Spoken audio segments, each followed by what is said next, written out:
Pemirsa, cuaca buruk yang ditandai dengan hujan dan angin kencang beberapa hari belakangan ini kembali membawa sampah kiriman ke pesisir pantai di wilayah Kabupaten Badung. Meski tidak sebanyak sebelumnya, sampah kiriman kali ini didominasi sampah plastik dan juga ranting kayu. Sampah kiriman yang sebelumnya sempat berhenti kembali mengotori sejumlah pantai di Kabupaten Badung. Cuaca buruk yang sempat terjadi belakangan ini dan berhembusnya angin barat kembali membawa berbagai jenis sampah yang terdampar di Pantai Kuta Seminyak Legian, Canggu, Sese, dan Cemagi. Dari pantauan tim liputan, sampah kiriman di Pantai Cemagi, Mengwi, Badung tidak terlalu banyak. Sampah tampak didominasi oleh ranting kayu dan sampah plastik. Keberadaan sampah kiriman ini pun tidak terlalu mengotori pantai ini, karena masyarakat sekitar dan petugas kebersihan dengan sigap dan penuh kesadaran segera membersihkannya.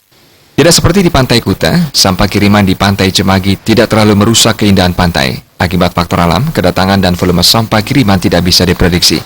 Pihak DLHK tetap menyiagakan petugas kebersihannya untuk mengantisipasi sampah kiriman. Jangan sampai citra pariwisata Badung khususnya turun akibat sampah kiriman. Riasa Bali TV.